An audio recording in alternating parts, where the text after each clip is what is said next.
All right. Hopefully you guys can see me. I think you can. Yes, you can. Hello, everyone. How are you this evening? It is time for another Comic Creators Hangout. This is, again, we only do it when we're live. So Cthulhu Invades Fairy Tales is live for the next, I think we're about to 24 hours. I mean, maybe at 25 right now, but we're about to go hit the 24-hour mark. We got another one tomorrow night live hanging out with you guys. But I want to talk about it. I want to talk to everybody. We're going to write down some people. I've got some new faces you guys haven't seen before, which is really cool.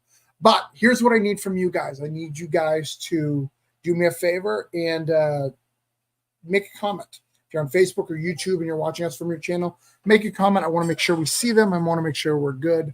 Hopefully get everybody on here. Hopefully have a good time. Hopefully raise some people some money. It's going to be exciting. It's going to be good. We're feeding to a lot of different people's stuff. So should have an awesome time tonight. So let's start with one of my good friends in comics. Oh, Charlie says, we are live. Thank you, Charlie. Mr. J.D. Calderon, how are you? Muted. I'm well. As long as I'm not muted, I'm good. I'm good. I'm well. Good, how are you doing, Travis? I am well. About to we're gonna sell some comics tonight. I'm excited about it. I'm excited about your comic in particular because it's getting a rebirth, a renaissance, if you will. Dreamweavers. Look at that. So we're gonna talk about that. So look at all those covers. Look at all those. Serious.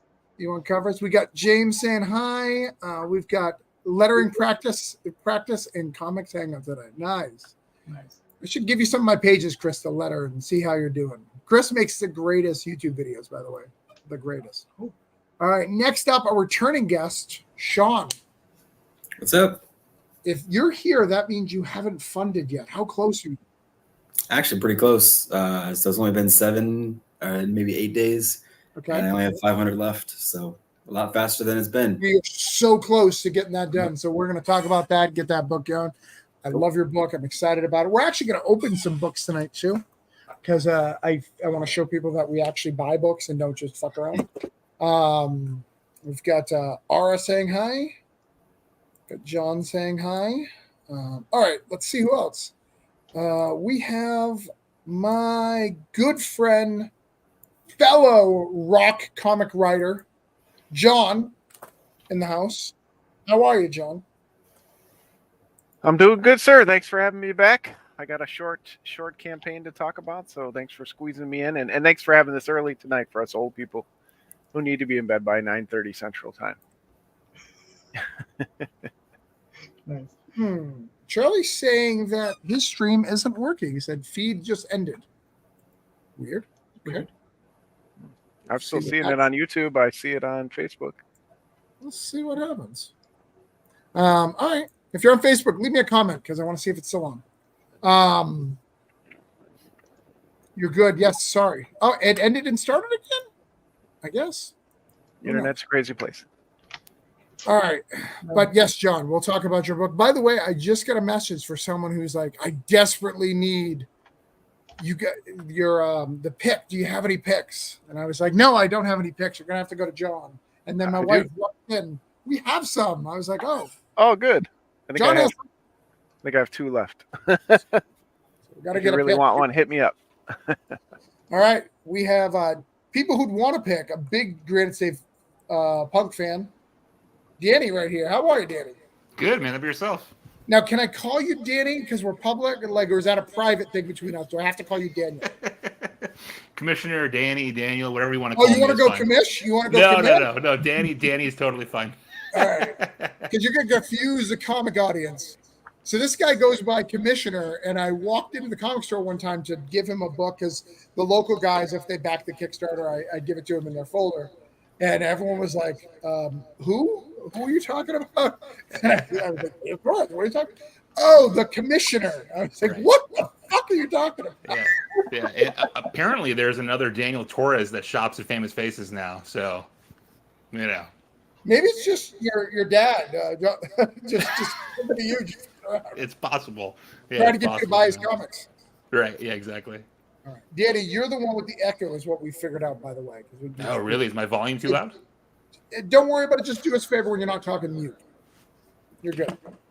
All right. Next up, we have the guy who's met them all on his former employment. He's met people who do Mountain Dew.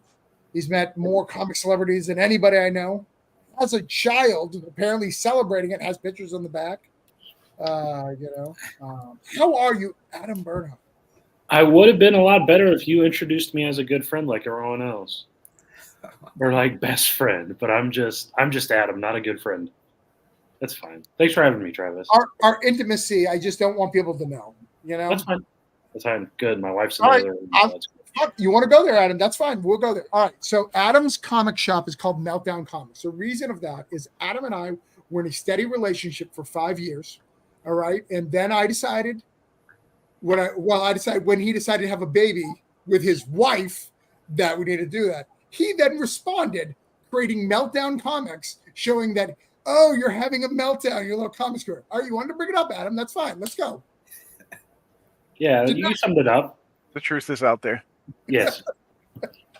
The truth is out, so don't come at me. Danny, your internet is horrible. I know, man. Spectrum. I don't know what to tell you. Sorry. I mean, I'm on it too. I understand. I don't have that fiber optic over here. Other person who's a greater friend, the greatest friend since it upsets Adam, is Neil. Neil's such a great friend because we sat together one time at a convention at the Ringo's. Best friends. I think I signed some of your books for people. Sure. Yeah. It's great times. However, to be fair, in the next volume of Cthulhu Invades Fairy Tales, for those who've been around a while, he brought Walter Osley back. He's the gift that keeps on giving. Kicking and screaming, but we got him back for at least a few pages. Because Walter Osley is fucking insane. Can we get the other Danny Torres in here, like side by side? Just want to see which one I like best. Jack Goodman, who did an amazing pinup in our book. In fact, I got to hire this dude for a cover because he did such a good pinup. So I'm glad to see him here. And some guy I don't know at all, but he is with Justin Jordan doing a cool book. So I mean, if you're doing Luther Shroud shit, you're in my house. Yo, what's up, Travis? What's up, guys? Nice. So, cool. Good seeing everyone. Thanks for having me. Welcome. So, comments. We got crazy, and then start again. All the comments. So tonight we're gonna have a lot of fun. We're gonna talk about all these great projects. But before we do that, I'm gonna open a couple of projects. See what I got here. I just got two real quick. How have you guys? Have you guys been getting any packages? You guys got anything lately? Oh yeah, all the time. What'd you get, John? I got some new comics from Uncivilized Books, I think was the last one I backed. I got oh my gosh, so many things back here. All the things. I got this Cthulhu Invades Neverland book. Okay, all right. Recently, So still here. I got this one right here. Nice. Oh, I got that too. 1 and 2. I just got that. Catch up. Number 2. Oh, you got 1 and 2. All right, hold on. Yeah, no, you're gonna No, make me no, look we like can't a make fool you 'cause laugh. I don't have them ready. All right. No, We got don't that. put me up. Darn it. Danny is I don't have them coming ready. and going. Poor Danny. Danny's like my high school girlfriend. Like we were always dating, and then we'd separate, and then we come back. Like it was constant. And just like Danny, it was normally during a phone call. Like that whole arc would go. A lot of relationship issues coming up for you tonight already. I see what kind of a show it's going to be. Now Adam's upset because I brought up ex-girlfriend. So now I got me some Cerber in the mail from Kyron Silva Okay. and Sean Barber. Did you see Chuck posted that he's writing 4? Oh, really? That's what he posted. We need some Belial 4 first, don't we? Or is that the 4 you're referring to? But, yeah, that's the 4 I'm talking about. Oh, yeah. I thought you meant he was taking over Cerber. What is going on here? They packed it well. They know you're very judgmental about your packaging. Mm-hmm. I'm very confused by this whole thing, really. Oh, okay. So this is We Don't Kill Spiders.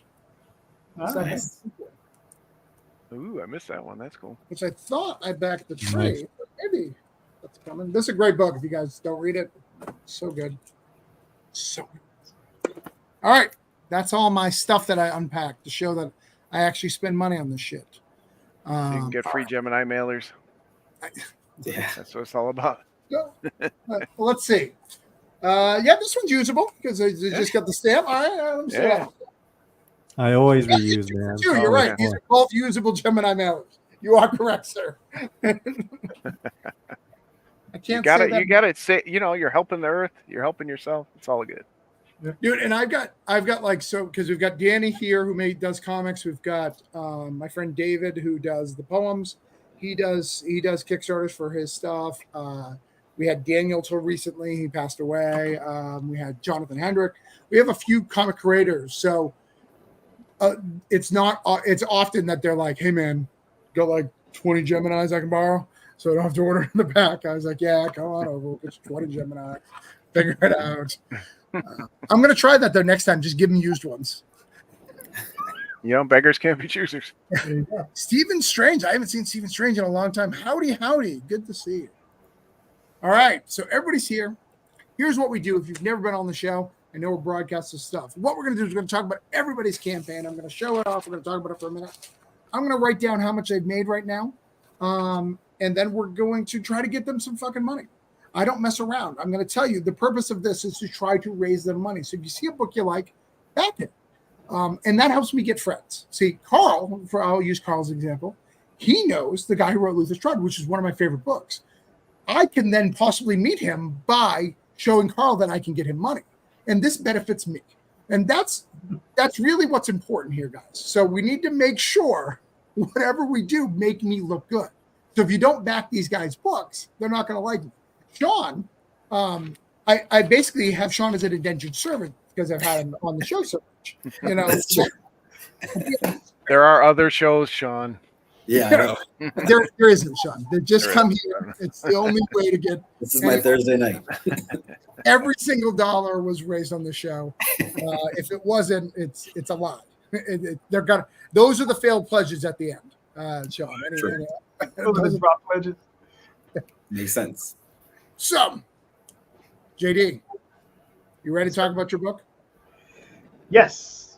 So, like I was telling, Dreamweavers, action adventure comic about 4 kids who go to sleep at night, and when they wake up the same evening, they wake up in the bodies of their 4 role-playing game characters, right?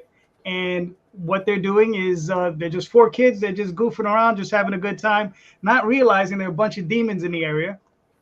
And these demons are infesting the world. And this is the great mother of the Pylox. And it's this race of demons. They're coming in and they're trying to invade. And the Dreamweavers are the only ones that can really stop them. Them and these 2 sexy cops.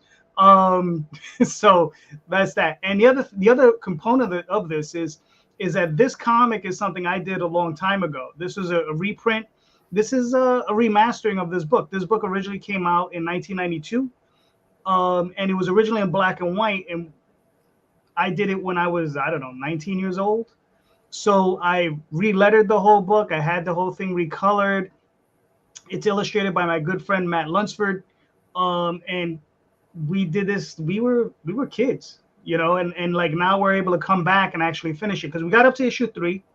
We have a one-shot that's a whole separate thing, and now we're back, man. And we're gonna try to do this, and we're gonna try to finish the series, a 6-issue limited series, and we're just having fun with it, and that's the core of it, it's just having a good time with it, and yeah, You know, if you like action adventure, drama, if you like anime and manga, Matthew's style is right there for you. Especially if you like 80s or 90s anime or manga.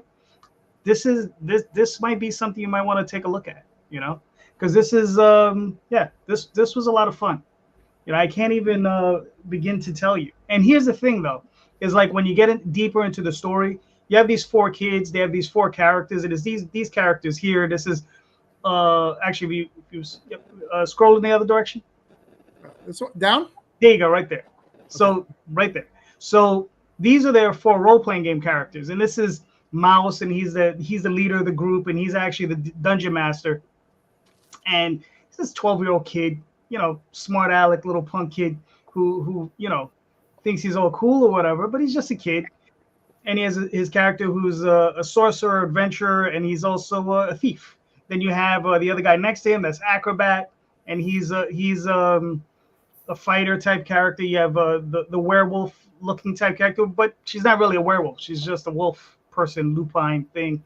And that's Snowflake, and it's an 8-year-old little girl who inhabits that 7-foot powerful body of this lupine character. She's also a sorceress. And then in the back there, you have Armadillo, who's like this 12-foot tall, monstrous tank type character. And what they don't realize, what the kids don't realize, is that these characters just don't pop out of the ether. What's actually happened is that they've been given the ability to extract from another dimension 4 characters who are very similar to their role-playing game characters. And in their subconscious is the actual consciousness of these 4 other characters. So there's another layer to the story where these other characters, they come out and they're adults and they're kind of pissed off that these kids are running around in their bodies, you know? So yeah, so like I said, it's a lot of fun. So nice. All right, so I'm going to write you down here. You're at 2,629. Yep. With 72 backers, we're going to try to get you to 73 backers tonight, and get you to 2649. There you go. Something. I mean, listen, I look at it like this: the more the merrier. But like I said, I mean, and there are a lot of different levels. You know, a lot of digital levels. You guys like?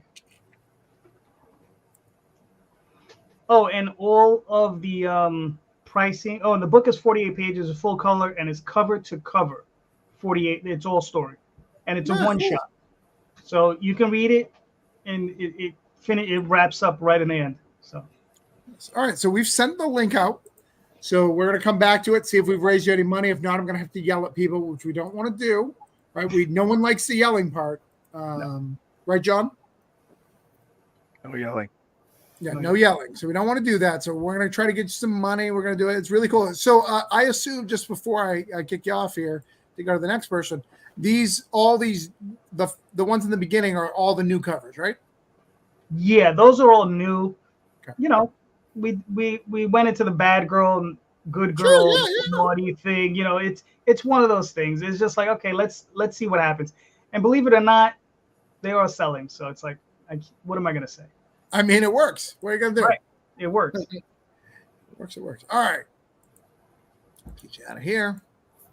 Next up, I'm going to bring Danny up just because he's having crazy internet, just in case we lose him permanently at some point. I don't know what's going on. So let's bring up his stuff real quick. Hold on. He did not send the right link. Hold on. So now I got to find it. He didn't finish copying the link. There we go. Give me a second. I'll get it. Danny, why don't you start talking about it while I get it brought up? Yeah, sorry, fellas. Can you guys hear me all right or no? No, you're fine. Yeah. Not anymore. Not anymore. Oh, womp womp. It's going to be a thing. I can feel it. Wow. Yeah. And there we go. Keep talking, Danny. Yeah, sorry, guys. Yeah, so Tales from Toxic Pond, number 3.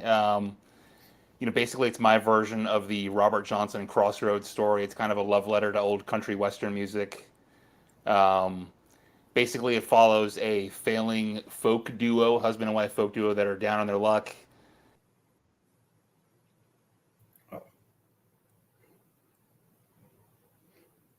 The duo lost his job. He's kind of descending into alcoholism. He makes a deal with this entity to basically try to plead with them, sell his soul to make this incredible country western record.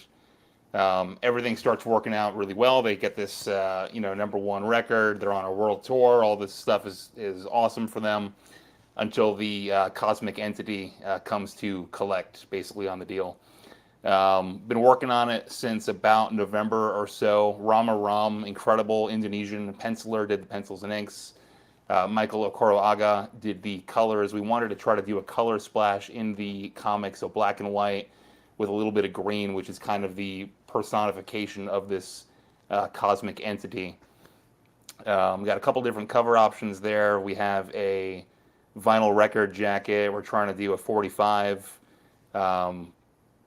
Christopher Albright, who most of you guys know in the Discord, another awesome comic book creator, hooked me up with a musician buddy of his, and we've been kind of collaborating on making some album songs to kind of accompany the comic book. So we're hard at work on that. The comic book is 100% complete. I think we're about $390 or so from funding 100%. We just launched on Tuesday, so doing pretty well so far. Good. Nice. Yeah, no, it's been looking good. I'm proud of your growth as a creator, man. Like, this is a third one in a short amount of time, but you're killing it, man, and you're loving it. Thanks, man. Appreciate it. Yeah, sorry if that was long-winded. I'm really concerned that my internet's going to be going out of here, so I'm just trying to talk a mile a minute. You're good. You're good. If we ever lose you, and you can always just log on your phone. I don't know if you're on your phone now. Yeah, I'm on my phone now. Yeah. Yeah. So you're at Serendipitous. 28. Did he go again? Yeah. Okay, so all right. So he's at I can get him back. So he's at 1111. We're gonna try to get him to 29 backers and try to get him to 1131. That's what we're gonna try to do here. Tales from Toxic Pond. We're gonna share it out, get some people on there, and see what we can do, Danny. Awesome. Thank you guys. Appreciate it. Sorry you're having internet problems. Yeah, no worries, man. Next time I'll have to go to the library or Starbucks or something, I guess. Do you want to just come hang out? I can give my address real quick. Just come. Yeah, man. Yeah, scooch over, get me a chair. Your wife's like, you're seeing strange men again? Not again, no. It's that guy who's dating Adam, isn't it? Yeah, she's used to it. It's fine. Don't worry about it. I just got a random USB tracking number. You always get those random tracking numbers when they, promise it on Monday. You get it on Thursday. Oh, yeah. All right. All right, cool. Let's go. So, all right, we got that shared out everywhere it needs to be, guys. Make sure you back it. Make sure you support. Danny's a great new creator. So many homies in this house, K-pop is saying. There is so many homies. We're very happy with the turnout tonight. Next up, Neil, who brought Walter Otsley back in my life. Indeed. Beautiful. It's beautiful. Glad I could help. It means a lot to me. You have a book that, again, because of stupid algorithms, I didn't even know was live. You're in my Discord. I snuck it in there. Now we've been live since Friday, so tomorrow will be a week. So we're just over halfway funded.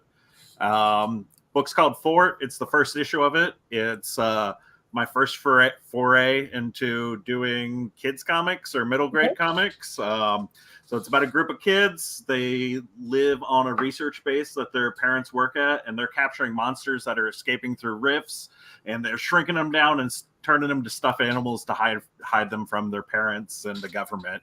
And there's also a stuffed duck that comes to life, and he's kind of the comic relief of it. Nick Torres drew everything. Chaz Pangburn edited for us, and we've got a variant cover by Michael Abstracto. So yeah, I'm real excited about this one. A lot different than my other fantasy type books. So yeah. Nice. Nick Torres, he does did you know any of the other books he does? He did Misadventures. Okay. And he's done a few other ones. I know he did Cat Dad and Supermom, I think. Yeah, that might be true. He's done quite a bit. He did some work for me as a colorist because he was coloring for Walter, actually. And when Walter got busy and doing other stuff, Nick stepped in, and then I conned him into doing some kids stuff with us. So, David, did you get your Brian Chen piece yet? I was a bunch. I sure did. Thank you guys. Love the blue line under the link, under the ink. Gave a legend in the game. That's true.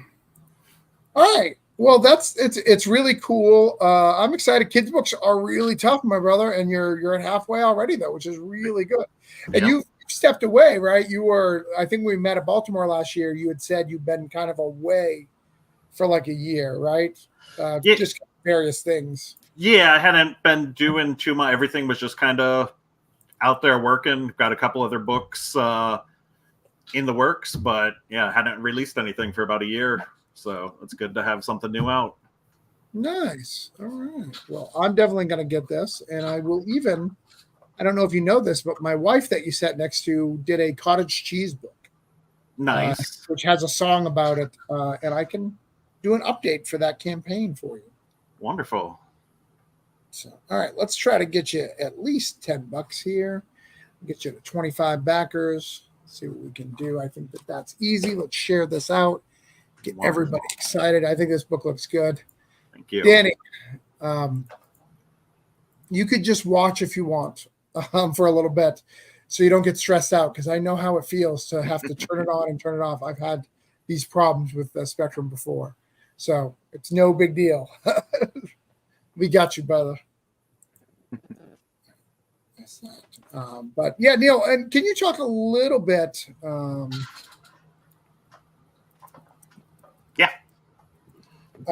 Can you talk a little bit about some of your other books? Just kind of show, because you have some credits with Scout and a couple other companies, right? Yeah. So I have a comic called Cog and Flame, which is your sword sorcerer fantasy type, about an old gnome that's trying to help stop magic from being ended by a technology cult. Very D&D inspired. We just put out our 5th issue. The 6th is about halfway done, and that's when we're gonna do it all in a trade. And then I have Doom Speaker, which is under contract with Scout right now. But that's about a young boy, can touch someone, tell how they're going to die, and he's getting mixed up with an old timey traveling carnival. So kind of we were calling it Dust Bowl steampunk at the beginning of it. But Walter did draw the first issue of that, and then Tony Acevedo took over for that, who's actually lives right next to Nick Torres. They're both down in Argentina. Oh, nice. That's nice. Yeah. And can you get any of those as add-ons? All of the Cog and Flame we can get as add-ons. Nice. 1 through 5 of that. So. Is that someone in a duck onesie? K-pop wants to know. Yes, we could probably make that happen. No, he's asking. I think on your campaign is the duck creature or someone in a duck onesie. I think you said it was duck. No, it's actually a stuffed animal that goes in the machine that turns the monsters to stuffed animals, but it gets kind of reversed and he comes to life. So he's actually when our son was younger, he had a stuffed duck, and we used to make him talk and tell all kinds of adventures before bedtime, and so that's where Duckums came from. So we just kind of decided to write a book about him, kind of. Ixia wants to know why you don't have digital tiers. That is a very good question. I have on all my other Kickstarters, and we'll say it's just a complete oversight. I don't think try to add that. Stuff. Yeah, I will try and add that. We'll try to get that up there, Ixia, for you. Try to get that that's going. That's an easy thing. Yeah, let me try and add that, and I can maybe do that right now. K-pop's like, what? Awesome. Yeah, I sent the link out if you got it. Cole, Golden Burrito Storm and Winter will be on the Friday night show. So at 9:00 on Friday, you can see Golden Burrito winner Stoney Williams. Sean. Yeah. I wanted to let you know that it's Adam's turn, just in case you were curious of whose turn it was next. So cool. I just wanted to let you know that it's Adam's turn. So. Awesome. Hey, Adam. Why are you skipping Sean though? I was going to ask if it's okay if John goes next. Weekly guests have to get pushed to the back. Yeah, I can be last. That's cool. It's totally all right. No, we can do you now. All right, we can do you. That's fine. So, Keeper of the Cosmos, like you did this once, kind of, or parts of it. What's kind of, going sort on? of. Parts of it. Number 1 was released in the direct market, and number 2 and 3 were supposed to, but then they weren't. So we're just going to dump it all at once in one trade paperback form, and we wanted to get this out there. Everyone in this chat knows how long comics take to make, and we've been sitting on this forever. So we said, hey, let's do a super quick digital campaign. And then we launched it, and everyone's like, where's the physical part? So then we added a physical tier. So we're doing a quick little 2-week campaign for Keepers of the Cosmos to get it out the door. It's about a character named Lemon Drop, who's half a unicorn, half teddy bear, with a bunch of pouches. And he gets arrested, and he insists he did not shoot up space heroin, and he didn't steal a spaceship and all this stuff. And he tries to convince his team to break him out of prison. And that's what the first volume of Keepers of the Cosmos is. Golden Burrito Award winner Stoney Williams gave me a huge pull quote. And if Stoney it took up half the campaign page. That's Keepers of the Cosmos in a nutshell. It is Invincible by way of Guardians, by way of kind of Saturday morning cartoon. So I mean, do I have to read the book, or are you willing to tell me whether or not he did space heroin? Dude, if you give me money, you can do whatever the hell you want. No, I don't want to spoil it, man. You got all right. And this connects to Shit Show on some level, correct? It does, yes. You also have to read to see how it connects into that, and it fleshes out this Rideverse. We have all of our other Rideverse add-ons there, which features a cameo by Neil in Knock Number 1 by way of lettering. But yeah, man, we have a little bit of everything in this little silly superhero world. I actually just got my Knock the other day too, but that's open and put on my shelf already. Cool. I even got actually, hold on. John's here. Like, please. Yeah. Right here, need to be put away.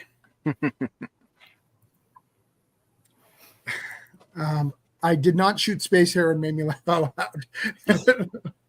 Well, I'm a big fan of your writing, so I'm excited. I'm excited to see this funded. I'm excited to see it out. I'm very excited that there's physicals added to it, because that was one of the things that held me back from backing. So now I'm running out of excuses. All out of excuses. There's a physical. I'm working on a cool little add-on with some prints that we're going to use as covers. Since we're not doing floppies, we're going to do some cool prints too. But yeah, man, that's Keepers of the Cosmos and a really long elevator ride pitch. Nice. All right. To jump back in here real quick, there are digital copies available now. Okay, Igthea. What service? Just like that. Yeah. There is digital copies now on Fort. So if you want to click those links, get that taken care of. Let's figure out where you're at. Add you to my little list here. Keeper of the Cosmos trade.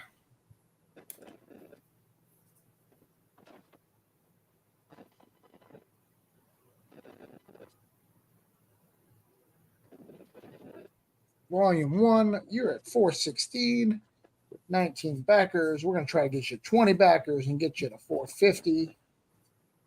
See what we can do. 450 is a lot, but I think we can do it. Okay.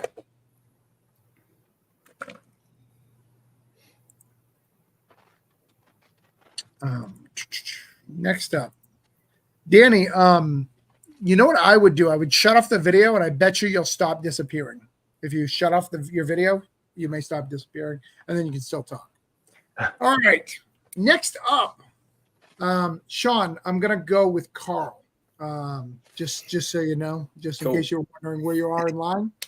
And then, no offense, I'll probably John and then you, just to know where you stand. Carl. Who What's are up, you? guys? I'm Carl Tony. I'm the publisher for 247comics.com. So tell what is 247comics.com? So we're a creator-led publisher. So a little bit about myself. I work in the media space, and I've always loved comics. Comic books saved my life. I came to America 8 years old, didn't know the culture, didn't know the language, had no friends. And I basically met all my friends in the comic book shop. And reading comics taught me about the culture because I was dyslexic and I had a learning disability. And so as much as comics did a lot for me, I in the last few years, got with guys like Justin Jordan and has been able to collaborate with him and create new IP together.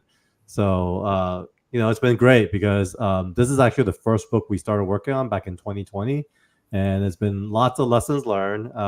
This is actually our second Kickstarter. Our first one was with Sean Chen and Daniel Wu. Sean worked on Iron Man. He was on Ryan the Future Force. Obviously, Justin Jordan already. He worked on Luther Strode. He's also done stuff for DC for Valiant. If you guys aren't familiar with Brian Ching, it's because he never shows up anywhere. He literally shows up to Comic Cons once in a decade. But his background was that he started at Top Cow, and then he moved over to Dark Horse for Star Wars for about 10 years. So he worked on and one of the co-creators of Star Wars Knights of the Old Republic. And, I don't believe in sleep. Who's asking me about that? I don't sleep much. So I'm always up. So if you ever connected with me, I'm always up. What's cool about the campaign is it's been really fun. I mean, as our second campaign, we've learned a ton. And that's what I'm here to do as well. Really learn from you guys. Also lend a hand support if I can be to any of you guys' campaign.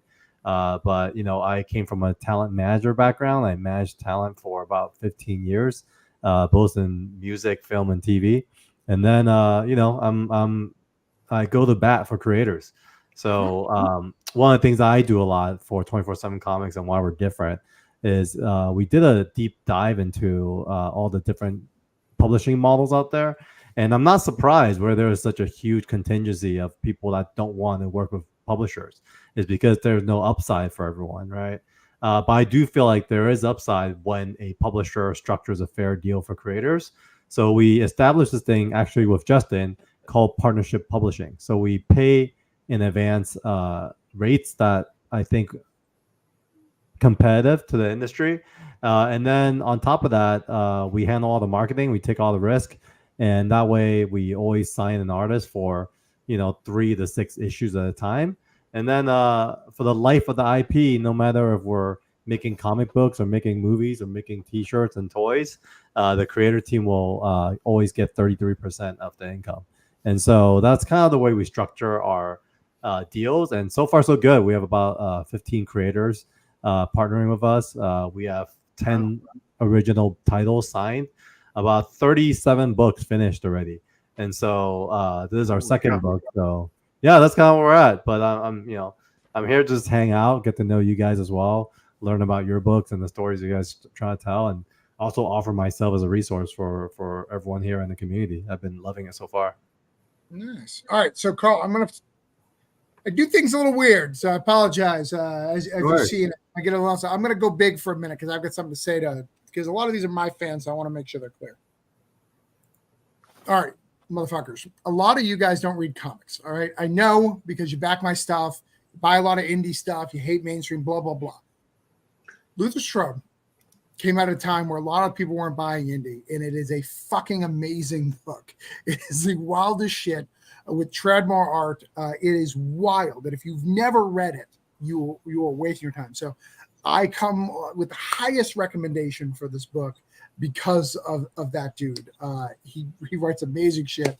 Luther Strode is so good, and it's very, very independent, very raw. I know that there's a lot of like side deals that were offered to him that he was just like, nah, I just kind of want to make a comic, which I had a lot of respect for him. So lots of really cool stuff. So want to make it big. If you haven't read that book, go to your front comic store and read it. And maybe back this too, because I promise it's going to be good because he's writing it. All right. Want to make sure that was clear to everybody. Unfortunately, Carl, if you don't know, a lot of people don't read comics. They love comics as like an idea or like a concept, but they don't want to actually read them. So when there's something that I love, because it's literally on probably my top 20 list of books. And I think, it breaks my heart when I hear that too. And so What's funny, Travis, is I actually had a quarter life crisis about 10 years ago, 2011, 2012. And I actually flew to Vancouver, rented a car, and it was their fault. They rented me like a brand new car. It had like 26 miles on it. And I drove north. I drove all the way through Canada, drove through the Yukon territories, drove all the way up to Fairbanks, Alaska. And it was then I walked into a comic book shop that's just called Comic Books. And the person inside recommended to me to read Luther Strode. And that's actually what brought me back into comics. And so I returned the car 9,000 miles later and brought a bunch of comics back, and then brought me back into this happy place in my life. So I'm committed to, getting people to read comics again because it's done so much for me. Yeah, I mean, Luther Strode, like it was like an unsung hero. You know, I was running a comic store at the time when it came out, shelling that book out because people needed to read it, needed to love it because it's such a good book. So kudos on you as getting him part of your team. Every dollar of this. Now, one of the things that I noticed about your campaign, just before people back, this is 3 issues all at once, and that's it. You can't get like issue 1. You can't. It's all 3. Yeah. Interesting way of doing that, but tell us why you decided to do that, and just letting people know that that's the way they've got to get it. Sure. Yeah, like I mentioned, we do deals with the creator teams in cycles of 3 to 6. So for the first, I think 10 titles, 8 of them were 6-issue arcs, and then 2 of them were 3-issue arcs. And so I'm a big believer of, folks reading and catching up what's going on. And often, the model of like cliffhangers every issue, that's designed for a monthly cadence.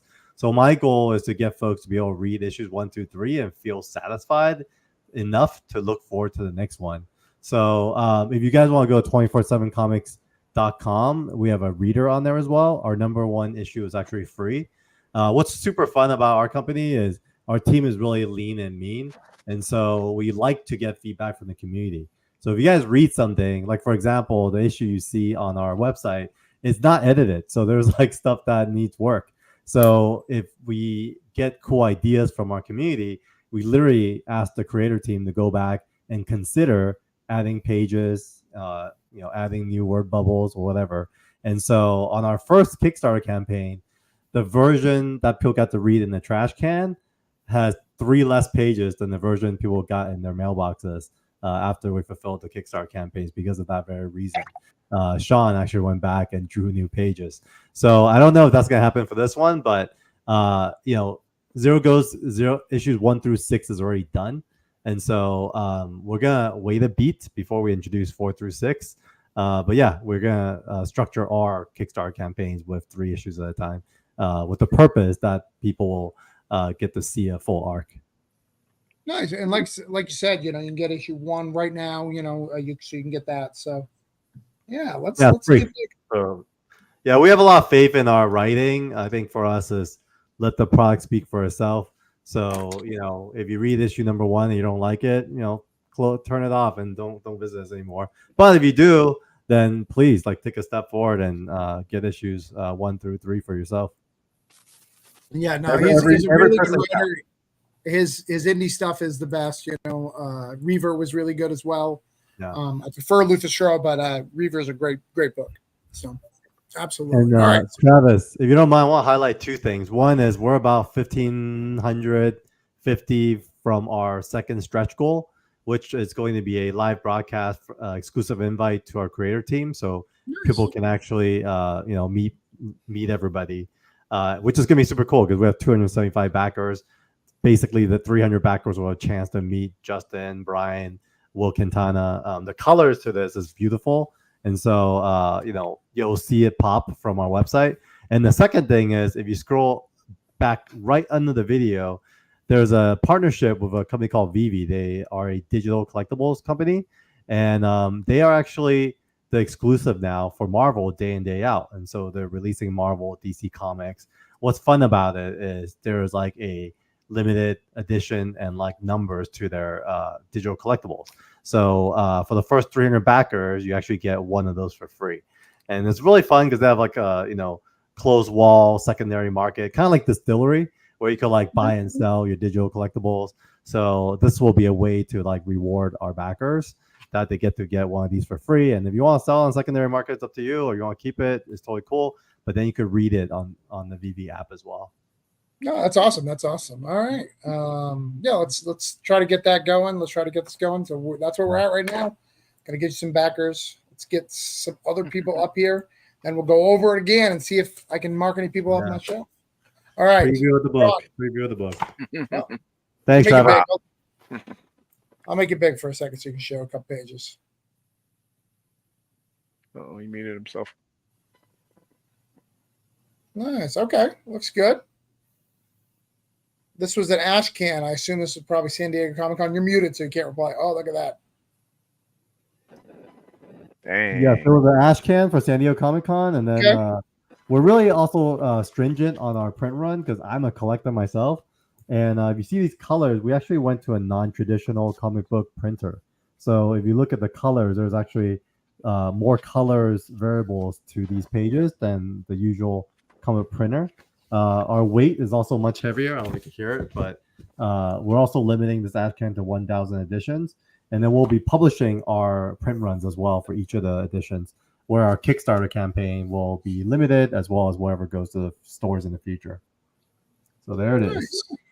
Looks good. Nice. All right. And then we have time later. We're going to talk about the story, but Justin does a much better job than me. Yeah, we'll definitely talk about the story when we come back around. All right. Next up, I've got John. John. I'm here. Hold on, I'm gonna be. So let's have a heart to heart here before we get. Okay.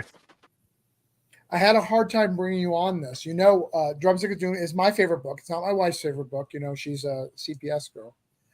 But you have one of those things that I don't like on your campaigns. Uh-oh. Can we discuss it? Are you comfortable with discussing? Yeah, that thing. Yeah. Plushies. Like, we sell comics, John. We're adults. We don't need plushies. The real reason we're here is to get into the toy and stuffed animal game, and you know that that's true. No, I really don't have any interest in that. But all right, but tell us about Drumstick of Doom coming back.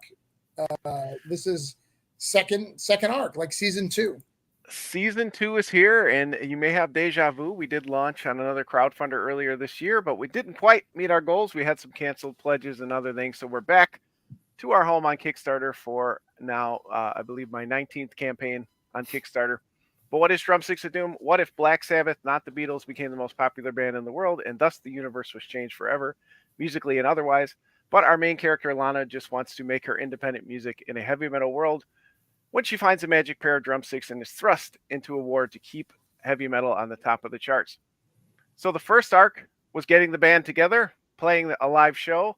So, of course, the second arc is recording the studio album. So she's off to the mysterious Silver Mountain from heavy metal lore, and she is recording the album when some nefarious characters show up to join the jam session. So that's where we're at. We're doing Drumsticks is planned 3 arcs, so this is the middle arc of the story, and we're just happy to be back on Kickstarter and getting more support from our fans to finish our goals, which include printing about 1 million of these little guys out into the world. Yeah, I'm a big fan of Drumsticks of Doom. It has a lot of heart. It's a very, very good book. It's beyond concept. The concept is good, but the book has a lot of heart. It says, "I love your Gaiety Plus, John. You make a fellow Florida man happy." Yeah, and I'm like Travis. I'm the extras and the tchotchkes and stuff. I've had a hard time with that too, but I asked my daughter to kind of create a character for the book. She came up with, I said, what would a spider look like crossed with an alligator? And thus Argyle was born. And he's just become a thing of his own. People like him. And so why not, give the people what they want? Sometimes you have to do things that, maybe you didn't intend to do when the series started, but it's fun. My kids like it. Dan, the co-creator of Argyle and Drumsticks of Doom, he's excited about it. So that was kind of how we came to it. Part of the reason we're back on Kickstarter is we came across that 2-word phrase that we all just salivate at in the comic and small business community, and that was price break.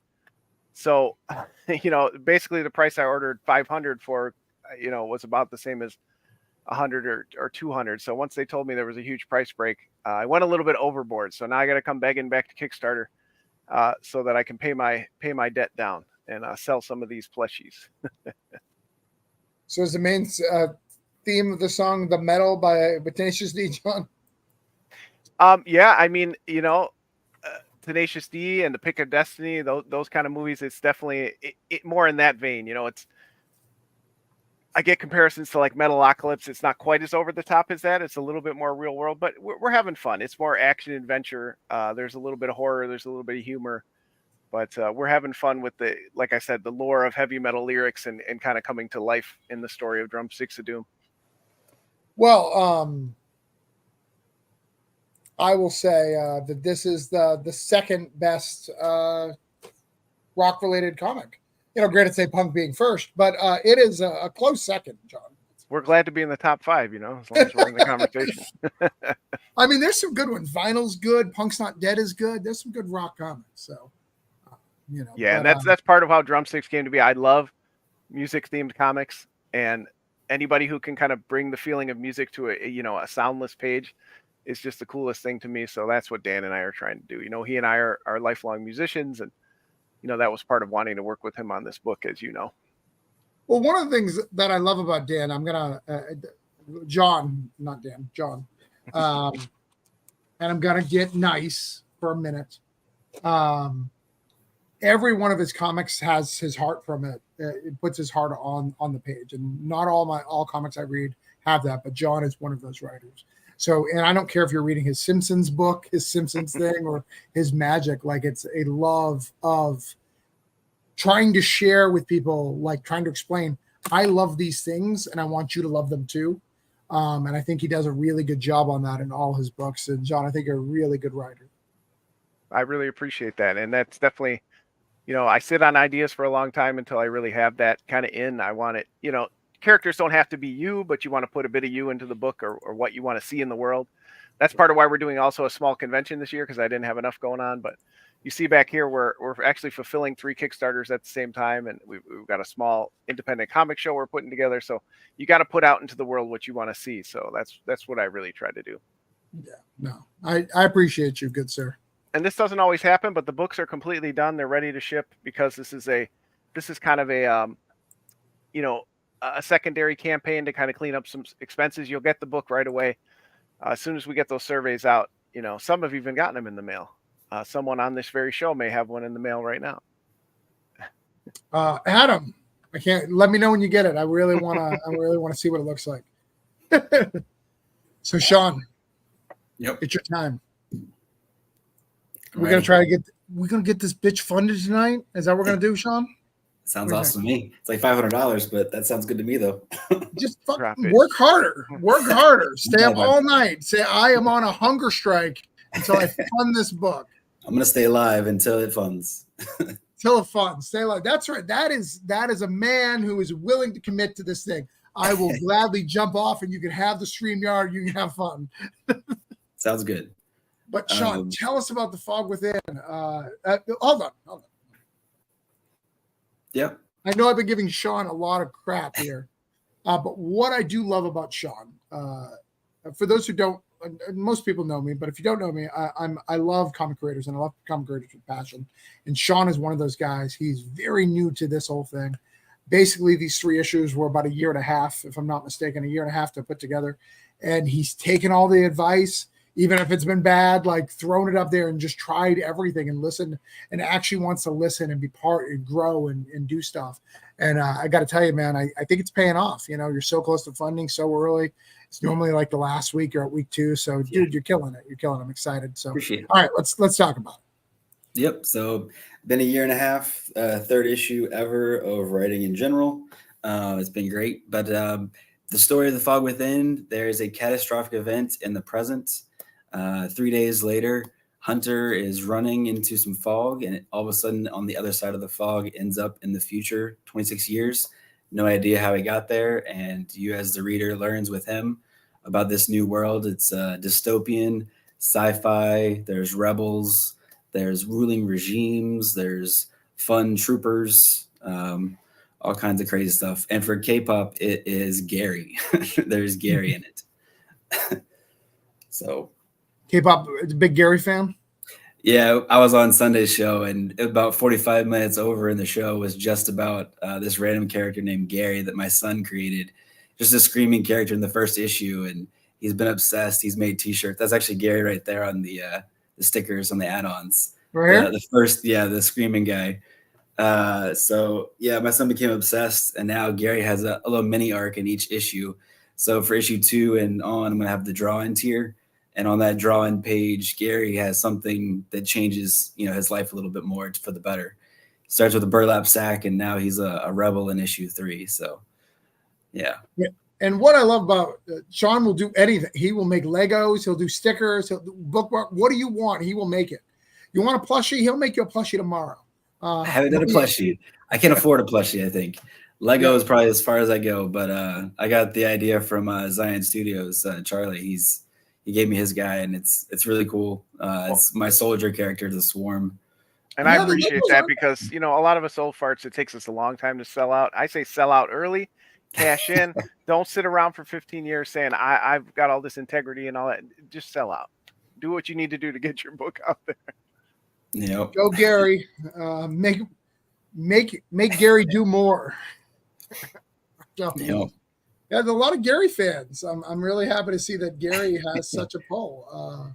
Yeah, on her show, actually, someone said they're going to do a cover of Gary, Spider-Man 300 homage of Gary, which I was like all for. So I'm excited to learn more about this Gary. I'm going to have to go back and read my 1 and 2 because I was not attached to Gary, and apparently I'm wrong.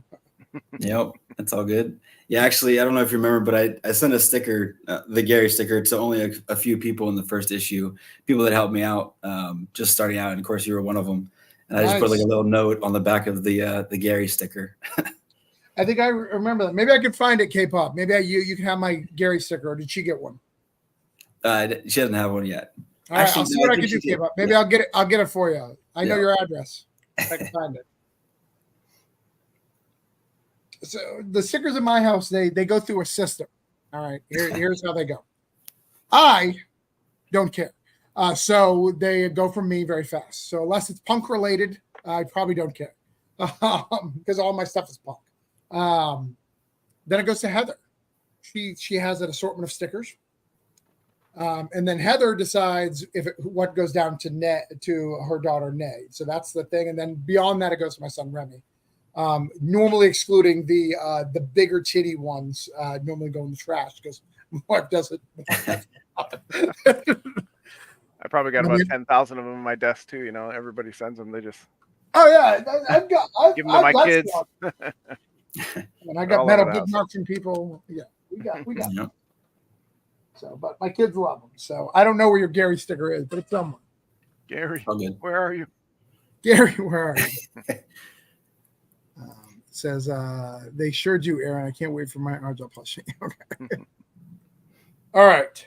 So we've got you posted. The links are in the chats. Guys, click on those links, get some stuff. Last but not least, like I said at the beginning of the show, Cthulhu Invades is now in its last 24 hours. If you don't know, Cthulhu Invades is a big book that we do every year. This is the 4th volume. So this is my book. It needs some help, guys. It's not doing well. It's not doing well. So if you guys can help it, no, it's doing fine. It's doing great. It's doing better. It's actually our second highest campaign. So we're going for 666. We are? Yeah, it's good there. I'd like to get to 700, but that's fine. I mean, I guess we can do that. But yeah, we're doing really good. 160-page graphic novel. I have gathered the most talented people I know, to do this really cool thing. We have this cool stretch goal at 3,500, where we're going to add some SWAT UV to all the books, make them look prettier. Got some of the greatest indie guys who are doing all sorts of stuff. So make sure you're part of it. I even have John in here, and he's not even in this book. He's in the second one, as you pointed out. I just haven't moved him. I just keep my name out there, Yeah, getting your name out there, bragging like I want someone to ask for a refund because you're not in using my swag. Using your swag. Exactly. But yeah, we have hardcovers, soft covers, and standard edition. Got a lot of the fairy tales, from Cinderella, Snow White, Little Red Riding Hood, Rumpelstiltskin, Goldilocks and the Three Bears, the Fisherman and His Wife, Ugly Duckling, and this is an ugly duckling. Look at this ugly duckling; it's horrible. The Boy Who Cried Wolf, a Three Snake Leave, the classic that is only in Germany that one of our guys wanted to do. Three Billy Goat Gruff, Tortoise and the Hare, a lot, Puss in Boots. You guys know a lot of these stories. So it's really, really cool. You can buy our other stuff too, the Oz, Wonderland, and Neverland, which John is in Neverland. So, we're not 100% lying on this campaign. First anthology I ever got invited to. Woo. Yeah, so it's really cool. But yeah, this is our book. This is shit. We do have swag. We got metal bookmarks and T-shirts and all that. So, and then Orange Cone, we've done a few books here. So if you want to get any of our other stuff from either myself or from our other publishing partners with Band of Barge or Scout, we can do that. As you see, we have a commitment of fulfillment. We've been doing this for a while, and we take care of our people. So any questions, comments, concerns, blasphemies? When do we get to volume 2 so I can actually be in This is awesome. January. January is when volume 2 comes out. Nice. Assuming that we get this one done and shipped out in time, which we probably will because we're pretty good at our job. But it'll be cool. So Travis, where do you ship from? We should be here from the States. Okay, cool. Yeah, here from the States. I do it all by myself. I ship it all myself Damn. In Florida. Yeah. I know there's going to be a time when I can't do that. Not because of growth, just because I literally got like 8 scripts I got to do. I was talking to JD before the show.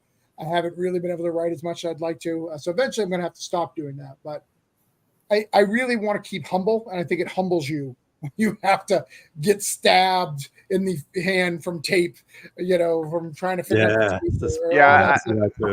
I think if I got over 500, I might. But you're right. And also reading the names and seeing, it does it keeps you grounded. Yeah, it's cool. But after shipping like 3 in a month, I think I'm kind of over it. Yeah, I did that on the first one. If I got to 700, I'd be like, you know what, fulfillment company, you got this. Yeah, I know what you mean too. I'm LA, and in LA it's the desert here, so my fingers get really dry. So like by the time I was done doing all the shipping and packing, I literally looked like I clawed my way out of prison. Like that's literally what it looked like. It was horrible. David, my good friend David, has a question. Where is Cat Cthulhu? Well, there's Puss in Boots. That's as close as you're gonna get. That's the best I can do. Let's get that out there. Let's see my numbers real quick. I'm at. Got to get myself a backer, right? That seems reasonable. In fact, in this chat, who do I got? I've got JD's been in one. John's in the next one. Neil's in the next one. Adam's in the next one. Wow. So we've got some stuff. Sean, promising one in the third. David, you owe me a throw. I did Jerome reply to that? I don't know. I have to see if Jerome replied. David is also a printer. He's in it. He's in this volume. He's not done any promotion though. He's not coming on any live with us. Maybe he'll come tomorrow night. So let's see if we can get $10.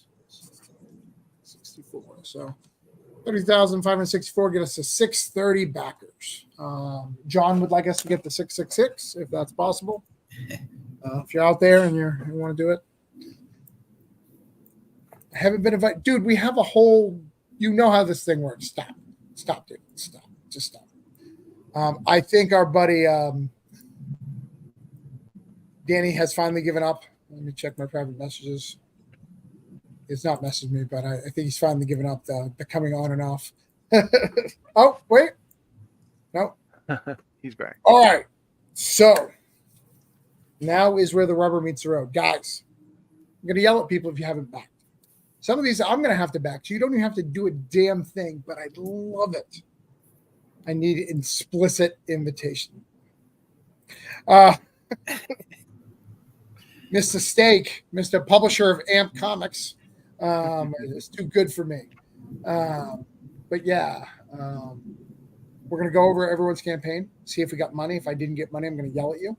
I'm going to demand from the audience to give you money. So if you don't want to see me yell and we want to talk more about stuff, Carl said he'd tell about the story a little bit more, tell more about his cool company. Neil can tell some cool Baltimore Comic-Con stories.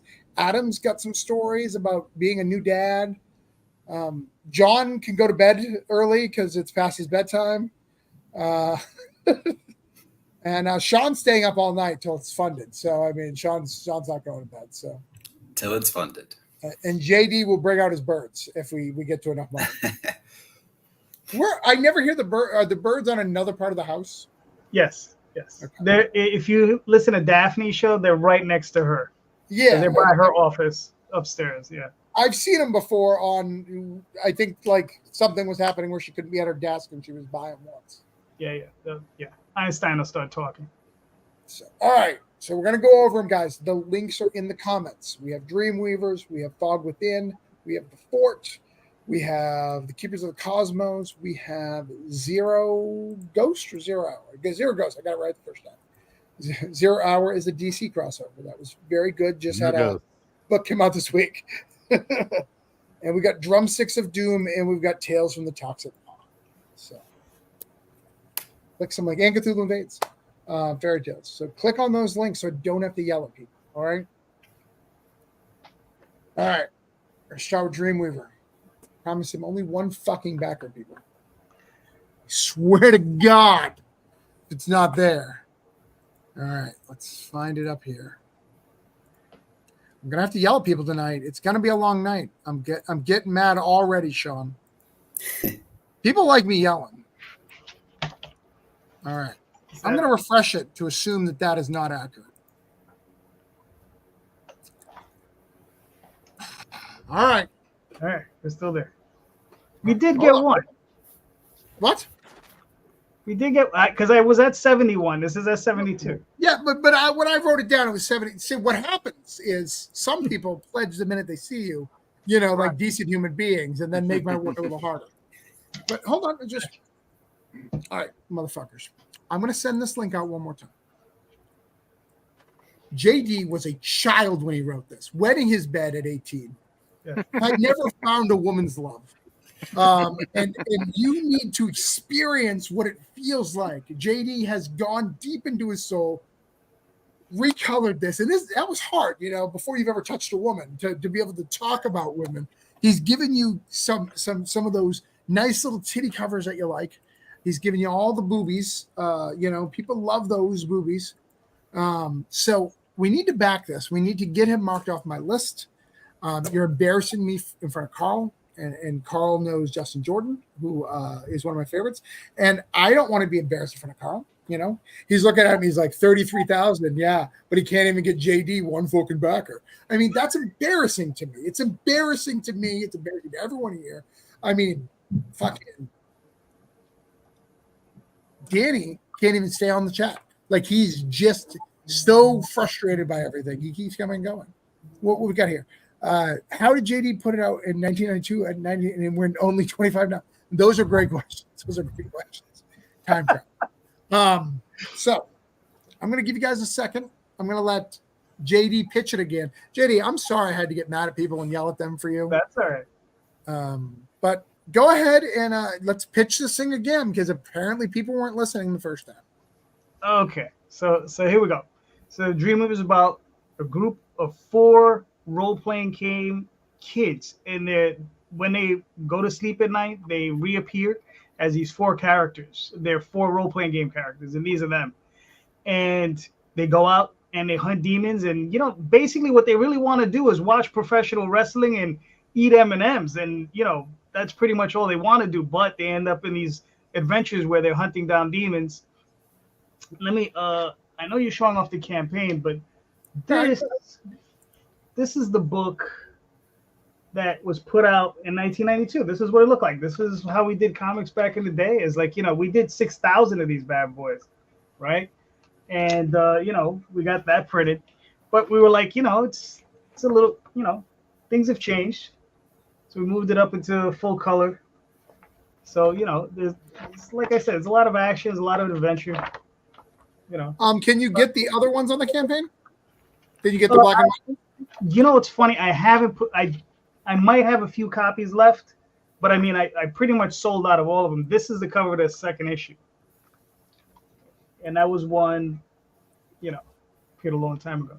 So yeah, I mean, it's a fun book. It's a book literally about four friends coming together, having a good time, and then discovering that the world that they live in is in danger, and what they need to do is to come together and defeat this enemy. But it's like I said, it's one of those things. I wrote it a long time ago, and it holds up. It's 48 pages. It's full color.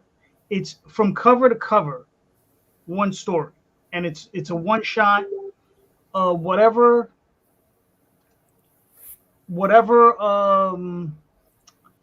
If you look at the levels on there, if you're in the United States, shipping is included. If you decide to buy a physical a physical book. So there you go.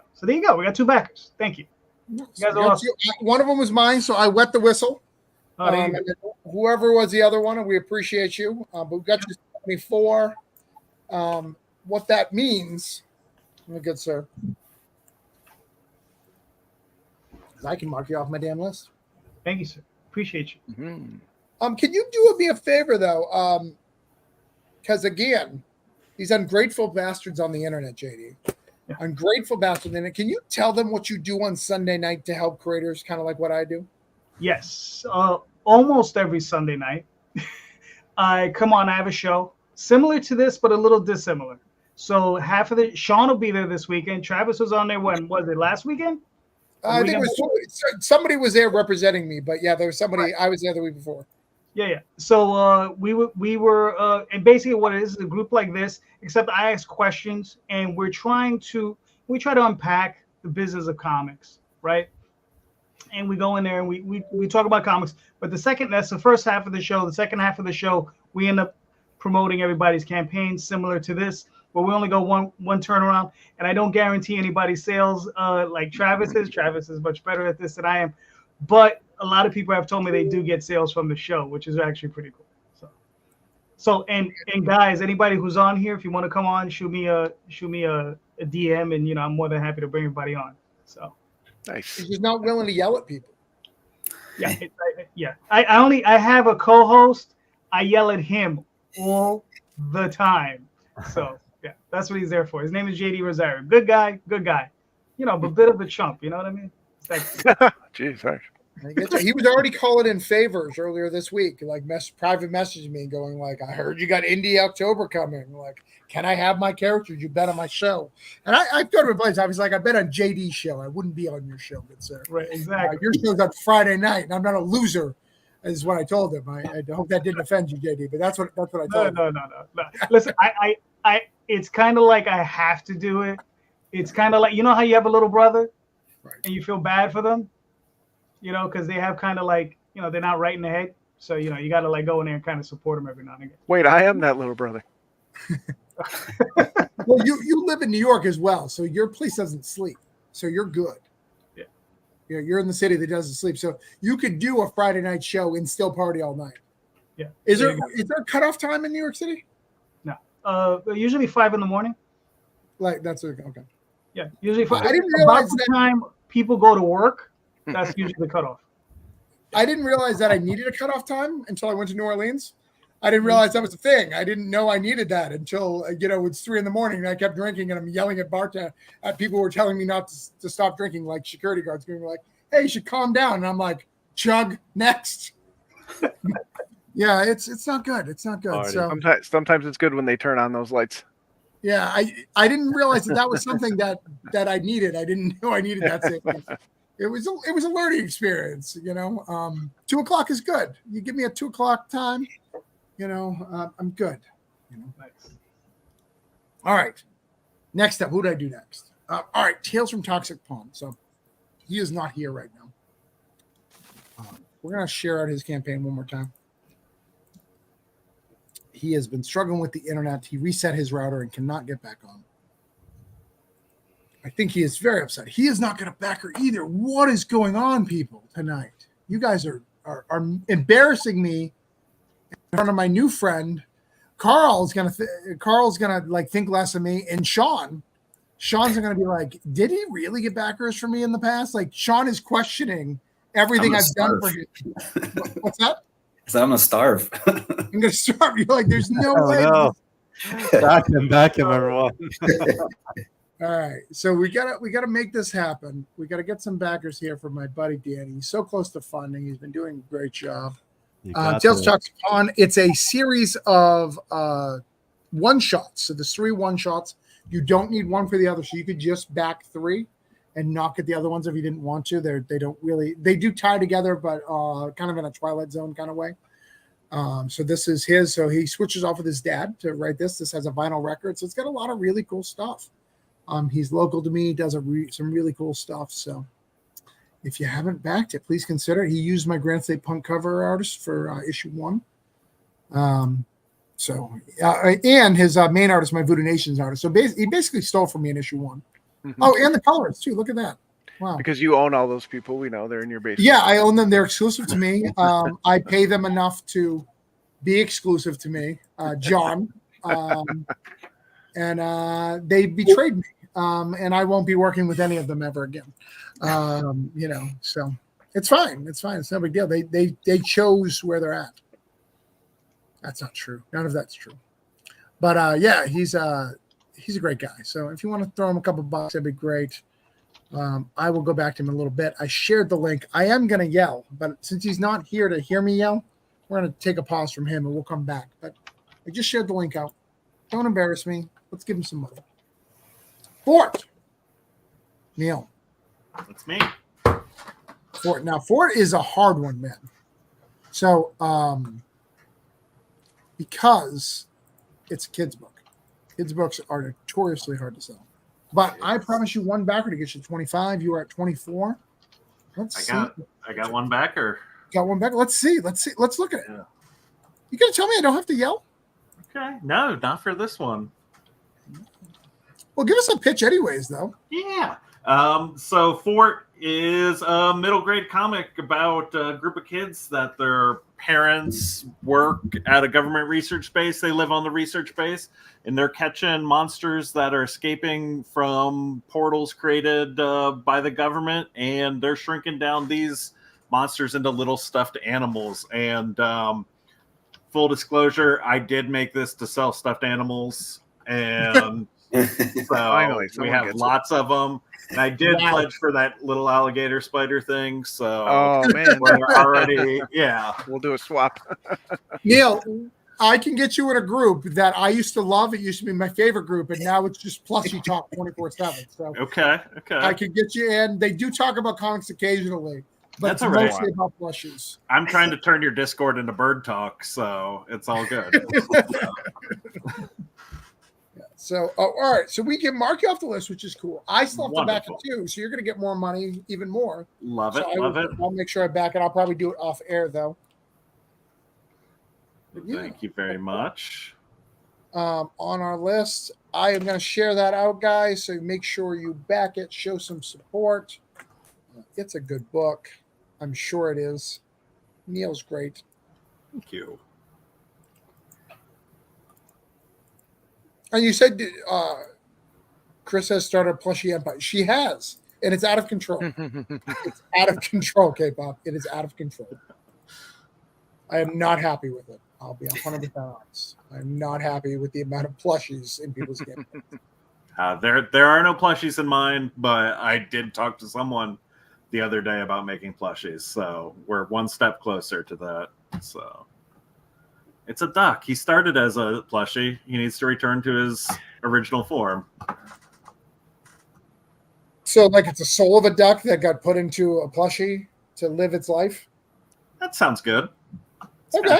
We'll run with that. It hasn't been explained in the comics, so Yeah, I'm a writer. I'll write through it. That's fine. we can workshop this. Yeah, that's fine. We got this. I believe in it. All right. Keeper of the Cosmos is next. I've had to yell at people for Adam before, and it was embarrassing last time, wasn't it, Adam? Yeah, I was so embarrassed. Did you yell at people for me? Thank you. I don't remember. I think so. Maybe, yeah. You chewed some ass, that's for sure. I remember now. Well, I remember McCabe, like, it was slow going. Oh, yeah, that didn't fund. Yeah, so I've had to yell in the past. Yeah, you have. Thank you.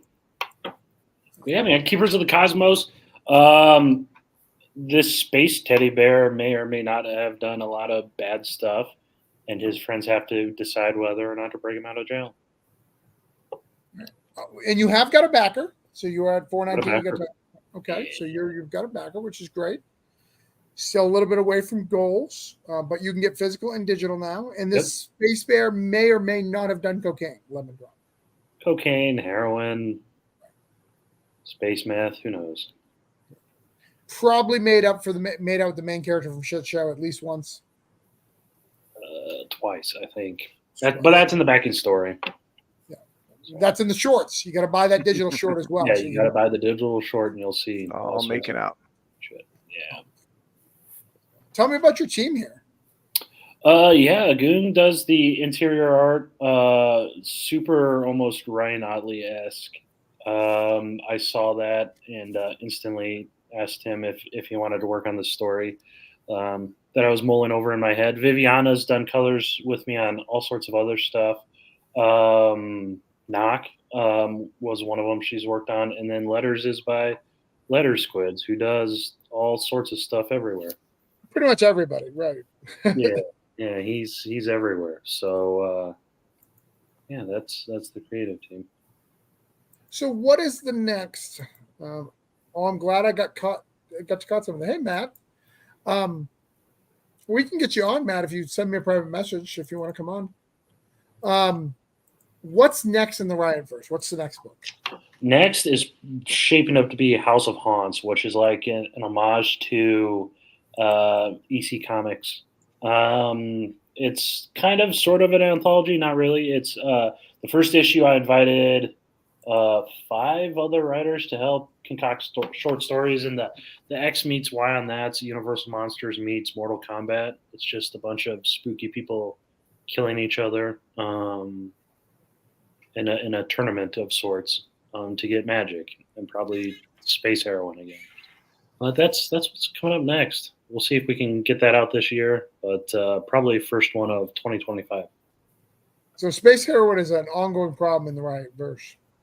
It's the one Easter egg in every single thing. Even though it makes 0 sense to the story, we cram it down your throats. Right. It's like, remember that year what was it? The what was it called? Do you remember the X-Men? No, the X-Men, the mutant, was it mutant hormone? The pill that Bendis created, like where you could get mutant powers for like an hour. What was that? Mutant growth hormone? Mm-hmm. MGH? Yep. Yeah. Mm-hmm. So it's basically that for the Riotverse. Correct. See, I'm writing so many things today, Neil. I just wrote the origin of the space heroin for Adam. I'm writing origin of the duck for you. All right, keep the Cosmo. We got you down. All right. Now, Carl's a big one. Do not embarrass me in front of Carl, guys. Seriously. It would just break my heart. It's happening, man. There was like 4 or 5 pledges already. It's been great. Thanks for the support, guys. So I didn't let you down. No. I mean, honestly, I had no expectations. I just wanted to come hang out and, Yeah, all right. So Zero Ghost started out. So I only got you 1 on here, but since we've been 271 in the last 1 hour, we've had 5. We got Colton. Nice. We got Colton Collins, Sean Jackson, Jason, Chaz, and VS is the most recent. So thanks, guys. So all right. So let's mark you off here. I got you off my list. And I will be backing too when I get off. I want to look at this campaign and see exactly what I want to get, but I'll be backing today. In fact, I was going to back, and then I realized you were coming on the show. I was like, well, if I need the extra cred, I'll just do it then. But anyways, you're off my list here. you're muted or something. I think. Yeah, I'll send an update for us tomorrow as well. So Nice, if you guys give me your links, I'll do an update and just kind of plug everybody to our community. But tell us the story because you didn't get around to that last time. Oh, yeah, I didn't get around to it. So I like to say this is like our version of Hannah meets John Wick meets Big Trouble in Little China that takes place in a futuristic cyberpunk Hong Kong. So what was really fun was at the time when we were making this, I work in media. So for us, when we think about comics, we do think about adaptation, but at the end of the day, it's more important for us to make a great comic first. So Justin, wanted to build this whole world, leveraging Brian Pink's background, drawing for Darkness and Witchblade. And so, obviously, I think for us, we were very inspired by John Wick at the time, but we also wanted like a badass lead character. And so basically this Kira, she's the daughter of one of the families in this world of Zero Ghosts, where it's a world all run by criminals. And so there's different families, different facets. It's very folks from all over the world. So if you guys ever been to Hong Kong, it's like a boiling pot. There's like, folks from there's a lot of Britons there, there's a lot of Indians there, there's a lot of Southeast Asians there, there's a lot of, everyone is in Hong Kong. It's like the super boiling point. And if you watch the trailer, there's a whole like story to it as well. But basically, this girl Kira. How long's the video? Less than a minute, I believe. So if you want to play it, Kira basically gets kidnapped. Like right off the bat, she gets kidnapped out of bed, and then she gets tied to a table for sacrificial purposes. And because this one of the families that they're fighting for power, they want to sacrifice her to this death angel. But what happens is she ends up talking to the death angel, and the death angel was bored and says, "How about I merge with you instead and wreck house on these families?" So basically, she, instead of giving that death angel ultimate power to her kidnappee, she basically bonds with the death angel and goes wreck house on all these different families. So it's a bit of a revenge story. She's trying to figure out like what the hell happened to her family because she went back home and everyone's gone. And then on top of that, she's basically going after all the other families with her new powers. So that's the story of Zero Ghosts. Nice. Again, Justin tells it way better than me. So I'll let the trailer speak for itself. The trailer is kind of cool because my buddy, do you guys ever watch the channel called Swaggle from Mickey Finnegan? So he has a YouTube channel as well. I knew him back in the day when I used to work in music, and he used to direct all the music videos for us. And then one of the groups that he directed a lot of videos for was LMFAO. I don't know if you guys remember like Party Rock songs. Yeah. So he directed those videos. So it's super cool because he's also a fellow comic nerd, and he put it together and it did a great, way better job telling a story than I did. Nice. All right, well, let's watch it for a second.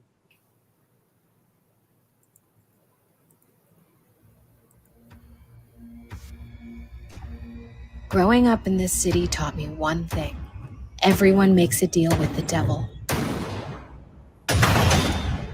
I just never expected mine to be real. You see, this place is run by 5 families. And in order to get anywhere in this world, you need to work with them.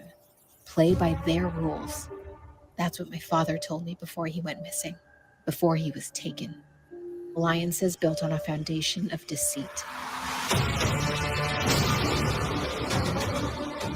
And now I make new bonds.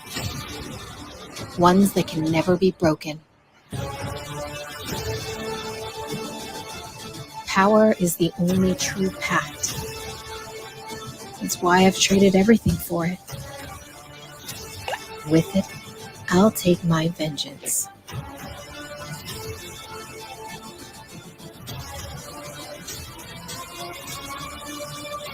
Everyone here makes a deal with the devil, including me. It's why I'm now a shell, a carapace, a vessel, a Zero Ghost.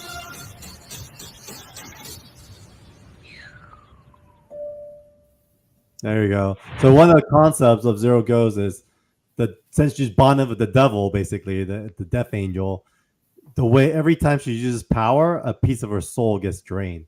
So basically, by the time she's used up her soul, then it's over for her. So there is this kind of race to the clock concept that Justin Jordan came up with. That's cool. And yeah, and a ton of lore as well. He has like a 30-page Bible of all the different families. Like one family, it's all about the sensual stuff, so it's really sexy and provocative. Another one, it's all about thieving, so it's like a thief. Her family's all about stealing and like scams. Another family is like all magic. Another family is all strength, and so it's really well thought out. In fact, our 50K goal will unlock these metal cards that are like all the different characters, and then we even have like their powers and everything behind it. It's super cool. So I'm excited for us to hopefully get there. But regardless, we're gonna make these cards anyway. So it'll hit our web store probably in September sometime. Nice. Well, I'm excited about it. We got you to what we promised you. No, thank you, man. No, I'm here to support as well. Just got another pledge, so thanks everyone. No, it's a good book. I'm excited about backing it. Looks a lot of fun. But does it have since it's draining its power? Does it have the spawn power meter? Because if it doesn't have the spawn power meter, is it even worth it? Gotta add it. See, he said he adds stuff based on feedback. So it's so funny. That was the thing, right? Well, that was the thing. Is there still a spawn meter these days? No, I think he realized the series would have to end. No, it came back, so it went away. It went to 0, and nothing happened. Yeah, but then recently, in the last few years, it came back. I don't understand the spawn power meter. I think we did talk about it. So early on in development, we talked about, do we want that meter? And we're like, that's too on the nose. So instead, it's going to show through the visual storytelling as she like deteriorates.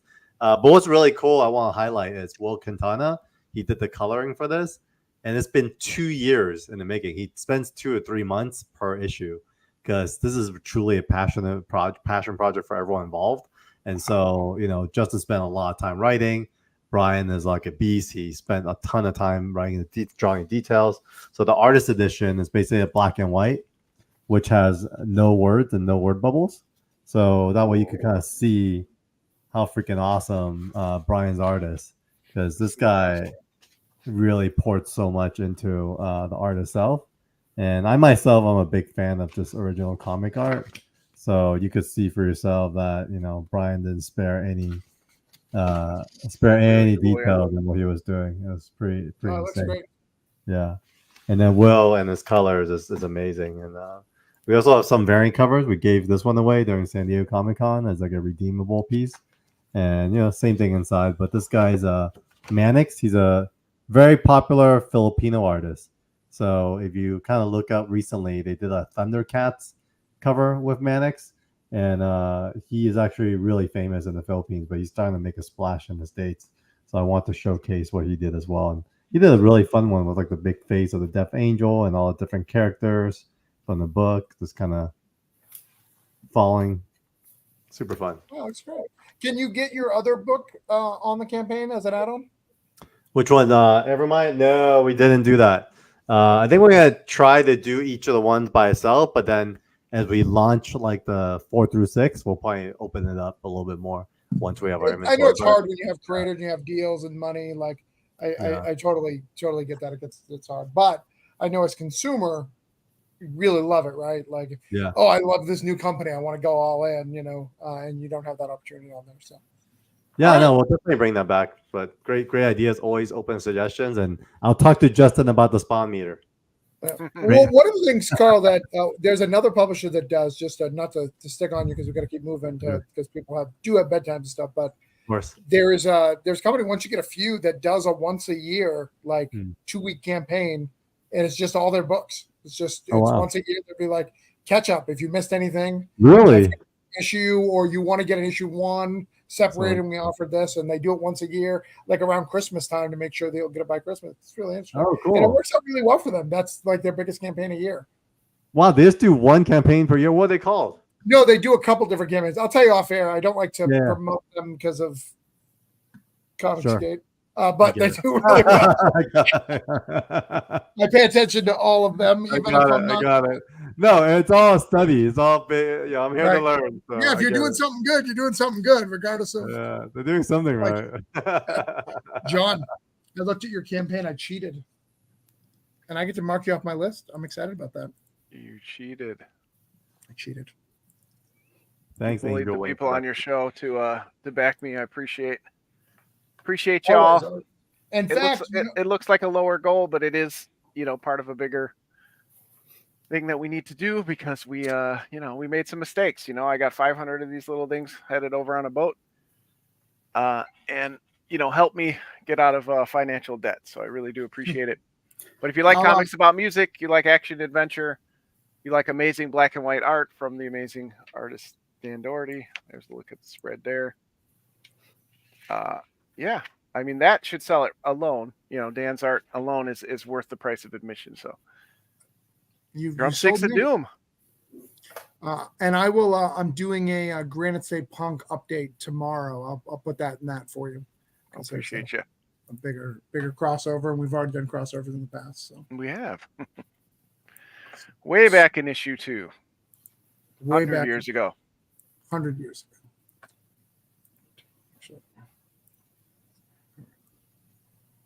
What the heck? Sorry, I'm doing something in the background. But let's bring your campaign. It's up right now. No, it's not up. There it is. Do a quick pitch of it. I'm going to mark you off my list, but go quick. What is it about? Yeah, again, it's heavy metal.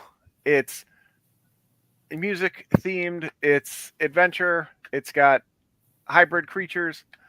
It's got demons, that just want to hang around and play music, but some of them don't. They want to do bad things. So we, again, I'm a lifelong musician since I was a young man. Dan is as well. He's actually playing at our Indie Comics Expo that we're doing here in Chicago in September. Dan and I both love music, and we love working on this book together. This is, again, the first part of the second arc. We feel like you can jump in here, but of course you can get all the other issues, all the great variants we've had. There's a trade paperback of the first arc that we did this year, which was a huge success and has done very well for us. So you can get all the catch up you want, or you can jump into the new series here, or you can just get a stuffed animal because you really like stuffed animals. Unless you're Travis. So, question for you: has my pledge of 5,000 for me to come to that con? Has people backed that yet? We got a bid of $1 so far, so we're still trying to get our way up to 5,000. $4.99 to go. Sean, if he funds tonight, promises to give us $5, so that would get us to 6. So all right, we'll get there. We'll get there. That's just my appearance fee. It's not a big deal. And I remind people, I'll go to the Chicago Con, and I will fly coach just for John. I don't normally fly coach, but I do that for the fans. And I appreciate it. All right, got that shared out. All right, next, The Fog Within. Sean, do I got to yell at people? I don't know. I think so. I don't know either. Let me see. I hope not. All right, let's bring it up. All right, I'm going to refresh and assume that is not accurate. We do know that when you come on the show multiple times. Now, mind you, he didn't want to come, and I said, "You better come because this is it. I'm done. I'm retired for a little bit after tomorrow night." All right, so let me share this out. I will get big and yell at people real quick.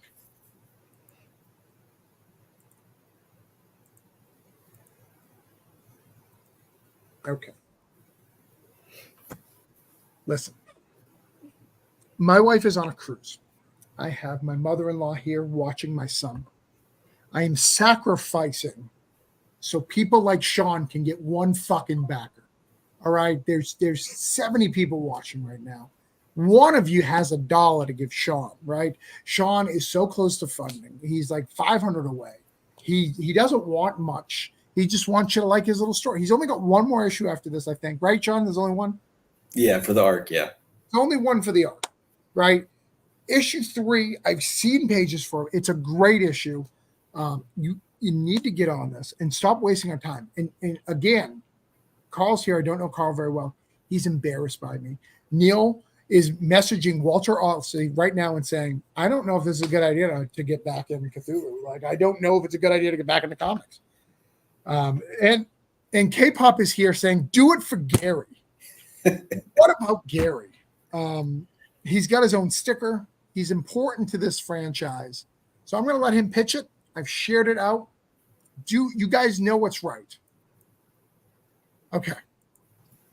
$5 from goal. $5. Yeah. Someone pitching $5. All right, go ahead. Tell us about it. So it's 90s over the top type action with a modern twist.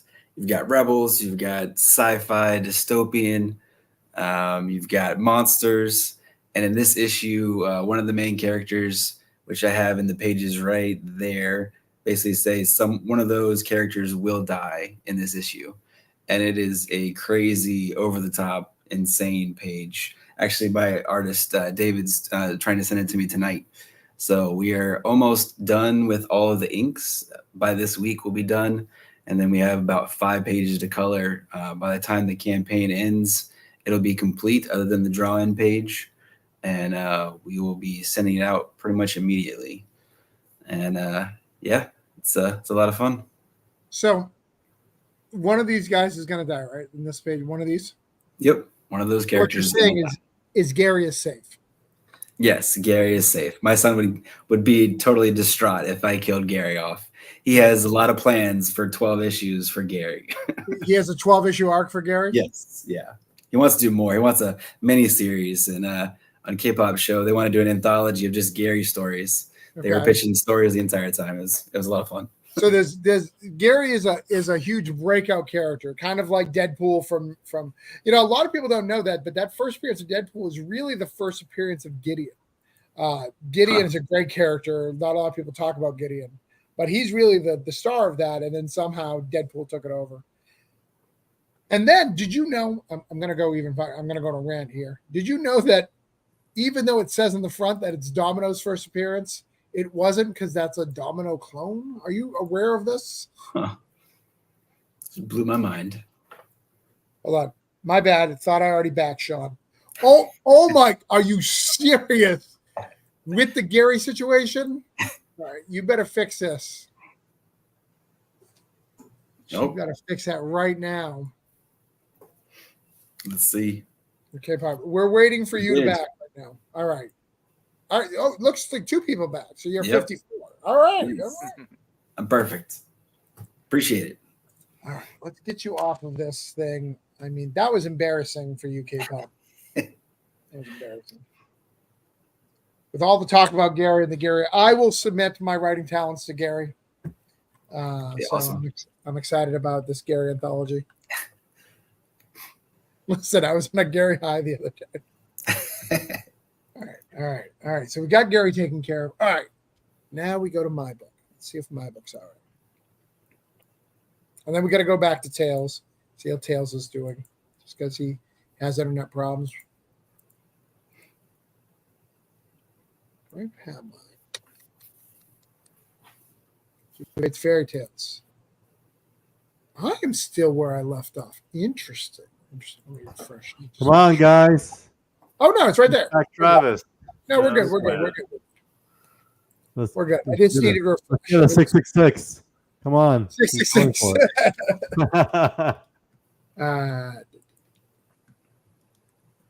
So, all right. So let's. Well, I am off my list, so we'll get that done really quick. I'm doing a whole show tomorrow and updates and stuff like that. We don't need to take a lot of time with mine. I'll share it out. You guys know what it is. If you guys are watching this show, you're probably familiar with me. Though we're getting a lot of feeds from John's feed and from 24/7 Comics feed. So let's get this shared out. Yeah, I think we're on Twitter as well, streaming. Yeah, I like Twitter, but I hate Twitter, right? Because Twitter says you have a huge number of people watching, which is not an accurate statement. So it's actually 2.5. Right, it's because it's playing in the corner. It's kind of still there.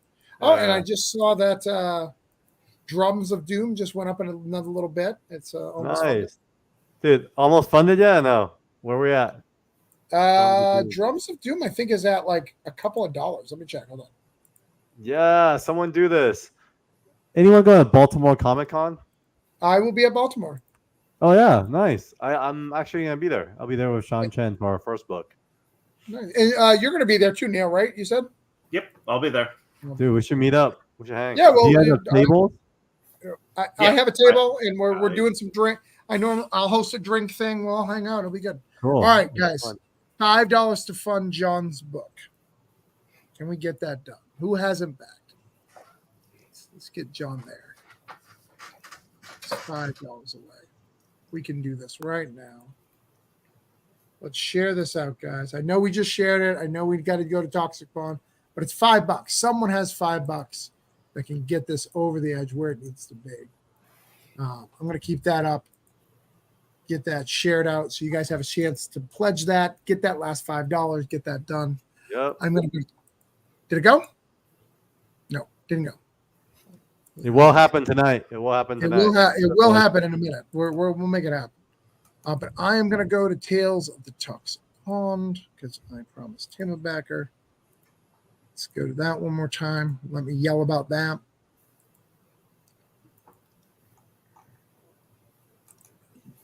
All right. Danny's not here.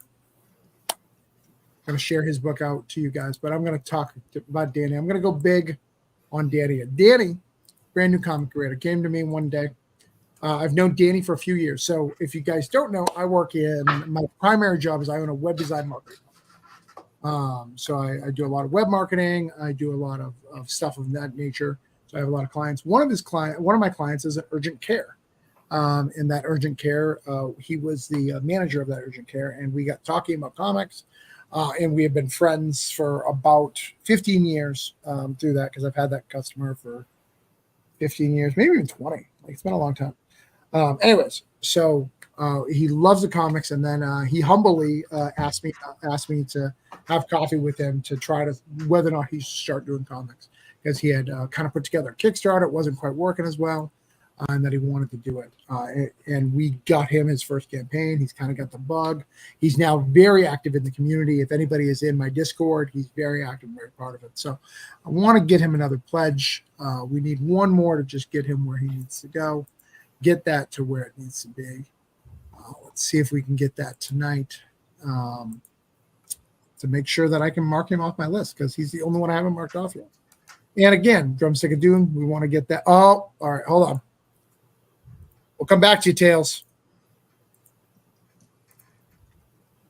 Now, even though John got his money and ran, because that's what John does. No, he's got bed in early morning, but we have got him funded. So, guys, Woo! Let's go. We stayed on to get him funded, which is great. Thank you, whoever did that. We appreciate you. Awesome. You're good people. You're good people. All right, so back to Toxic Pond. Got to get this last one off of my list. So, told you the sad story. He's got 30 days. See, he's even running. He's been up a couple of days, and he's still running 30 days. See, he doesn't even know what he's doing, guys. But he makes a good book. He's trying here. Like, let's get him to where he needs to go. Let's get him one back. I'm going to stay on till we do that. But I do know it's late, so I'm going to give people a chance to leave if they need to. I do want to talk about one more thing before we leave. That's kind of a personal thing. So for those guys who follow me, one of my biggest known books that I'm known for besides Cthulhu Invades is I wrote a book for Scout Comics, Granite State Punk. It is one of their better selling books. It is my pride and joy out of all my books. It's something I love tremendously. So I wanted to show you guys that the latest issue is on previews right now. Let me see if I can blow it up real quick without messing it up. You guys tell me if you guys can see it as I blow it up. Oh, Yeah, I can see it. can you guys see it over here to the right? Yep, we see it. So, yeah. So we are right now, we are in Luna and stuff. So this just came out literally on Wednesday. So if you want to back the next issue, all of them are one shots, guys. So it's these guys right here. All of them are one shots. So you don't need anything else. This one is about the Coven. We'd love you to go ahead and ask your local comic store. I don't think you guys realize for people who've done comics in comic stores, Adam's done it. Neil's done it. JD used to do it back in the day, right? But you don't do it now. Yeah, back in the day. Not currently, but we're coming back. Yeah, but and Carl, do you guys do direct market yet? We don't. We're not gonna do it until we feel like we have enough momentum. Okay. All right. Yeah. Cool. So you don't know how much of a big deal it is if you just ask your store to get you a copy. That one copy probably gets an order of 3 to 5 because they trust you and you go to the comic store and every day. So it means a heck of a lot to me if you guys would consider it. Even if you have it, spend that $5. It means a lot. Adam runs a comic store. If one of your backers if one of your pull lists backs, you're going to look at that book a little more serious, wouldn't you, Adam? No, absolutely. Yeah. There's, to answer your question, yes. I know Absolutely. Adam's store is brand new and he's trying to, in a market that doesn't have anything. So he's trying to build it, right? So he's. Oh, yeah. So especially, I mean, I probably say we're the world's smallest comic store, both by market share and by square footage. But yeah, man, if someone comes to Meltdown Games and Comics in Pocahontas, Iowa, and asks for some indie comic, we'll definitely stock a few issues. It's weird because most of our customers prefer indies to the big two stuff. We can't seem to sell Marvel and DC as much as we're selling Invincible and things of that nature. So, I mean, maybe that's just you being an indie superstar creator of shit show. Maybe I should put more comics out just besides my own. Maybe that's why. I feel like we need T-shirts that says "Indie Superstar." Yeah, just for Adam.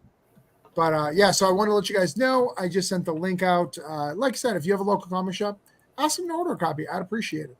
It makes a big deal. I know. I'm not gonna. I'll be 100% honest. I know the reputation of Scout. I know some of the stuff that's going on with Scout. But you have to remember that there's creators too, right? There's creators who are making these books, who have invested lots of money to make these books. So for every bad story, there's people who, they made their book or maybe they made money. I think a lot of people I'm going to get deep here for a minute. When publishers get like blasted on the internet, you have to understand that in the indie market, not everybody understands what it means to be indie. And what I mean by that is a lot of times indie comics are lost leaders. You want to get your name out to the market, but you're never going to make any money. And some people understand that. Some people don't. And they assume that if they go in the direct market, they're going to sell thousands and thousands of books and keep it up. I'm going to use JD as an example. If JD sold the thousands and thousands of copies, he would still be in the direct market. He did not. No. And even if he did, he didn't make enough from those thousands of copies to stay there. Well, I'll explain it to you. On those books, Dreamweavers, see, here's the problem. We were 19. So we did sell 6,000 copies. But here's the problem. Issue 1 came out in 92. Issue 2 came out in 93. And issue 3 came out in 94. Like I said, we were children. We didn't know what we were doing. So annually is not a good way to put out a book. But, Well, it's like the old Image guys, right? They got it till they spent enough money, and they're like, "Whoa, you should probably put out we need more money." Got to put out another one of those. Or just find really patient fans. Right. Mm-hmm. I mean, how many years was Wetworks advertised before it actually came out? Like that book was 5 years late. I don't remember. It was so late. Yeah. Yeah, but that was like book 1 was Wetworks. It was Wildcats, Youngblood, and Wetworks, and that shit did not go on for a long time. But why I was ranting and talking about previews and why you should order 7 previews. And I say that about my book, but any book in preview. If you see a friend and you really consider them a friend, spend that $5, guy. That $5 means a lot to them because that $5 probably translates to, 15 or 20 because of the amount of copies that will be ordered by that store. And somebody was generous in that Tails. So we got that backer for him. So I can mark him off my list as well. Cool. So again, we are at 100%, guys. We have never, ever not got everyone a back. on our campaign. So thank you guys for doing that. Awesome. K-pop says Wetwork has some of the sexiest art in it. I agree. Man, Will's Portasio, that guy, he's the man. Mm-hmm. Yeah. But again, I can't tell you anything about that story because it came out, I think, only like 4 issues ever came out, if I'm not mistaken. 4 issues? Oh my god. I think there was 4. I think there was 4.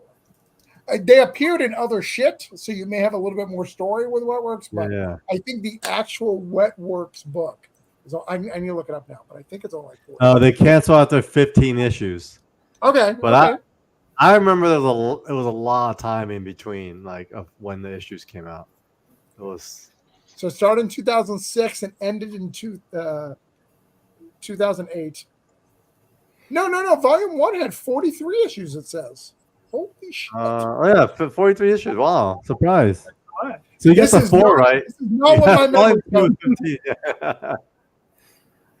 Maybe you read 4 issues. You checked out after 4 issues. Maybe. Wow. Wow, 43 issues? What? I don't recall 43 issues. I think I might have gotten maybe like 6 or 7 issues. Like now that I think more about it. But I just remember they were like really sporadic. Like they were not monthly at all. Huh. Interesting. All right. So now I need to come up. I have a theory, guys, that you can get every issue of Savage Dragon in a dollar bin if you try hard enough. It's interesting because that's one like the little train that could, it kept going. Yeah, it keeps going. Never mind. Yeah, I'll say it off air. Has he ever skipped a month? Has he ever skipped a month, or has he kept? Yeah, he's missed a lot of months over the. Oh, he does. Okay. But he's a solo guy who does it his own way. So yeah, and the art's evolved so much too. Like I was surprised because I saw him at New York Comic Con, and he brought some of the artwork from some of the newer issues. And I didn't. It's just something I was thinking. And my other friend was with me, and like it was like unrecognizable. It wasn't really him. It felt like it was some other artist. And when we asked him about it, hey, I was like, your art's like very different. He's, oh yeah, I get bored. I was okay. So it's pretty interesting. Cool guy though. Nice guy. Yeah, Eric's wild. Yeah. So, all right, let's get off the air. Let everyone say where they can find you. JD, where can people find you? TheOswaldChronicles.com, TallTalesOnline.com, and most importantly on Kickstarter, currently with Dreamweavers, and Sunday nights on YouTube on my own channel, Indie Comics Explained. And that's pretty much it. Nice. Sean, where can people find you? Facebook, Twitter, Instagram, TikTok, even sort of. Sean Wood _writer on all of those. And you're not leaving the internet tonight until you fund. So nope, I'm staying. Even on if he's not live, just know he's there. Yeah. He's there on the internet, waiting, refreshing. Yep. Adam, where can people find you?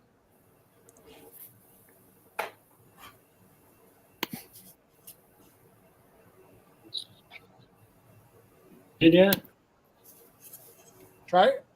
There we go. It wasn't unmuted. I'm going to be living at www.keeperscomic.com for the next 7 days, 6 days, 7 days. Next Friday. How many days? I don't even know what today is, but next Friday is where it is. So Keeperscomic. Till September, you'll be there. Yeah. Neil, where are you? Find me Neil Mockerman or Neil Mockerman Comics on Facebook, Instagram, probably Threads, and all the other ones there. Pretty much everything but the Twitters. So. How about Blue Sky? Can we find you on Blue Sky? I do have a Blue Sky account. I haven't really done anything with it, but I'm there. But you're there. Yeah. Carl. All right. Thanks, Travis, for having us. It's Carl Choi. So you can find me at all my socials, Carl Choi, my name, and then 247comics.com as well as 247comics HQ. So it's been really fun, guys. Great to meet you, JD, Sean, Neil, Adam. And I can be found at travisgibb.substack.com. But more importantly, for the next 24 hours, CthulhuInvades.com. trying to get to that 35K stretch goal. So if you guys want to Yeah. help out, let's get to it. This is a cool book, but I will see you guys tomorrow night for our final of this. So we'll have only Cthulhu people talk all the Cthulhu goodness. So see you tomorrow night. Bye. You guys.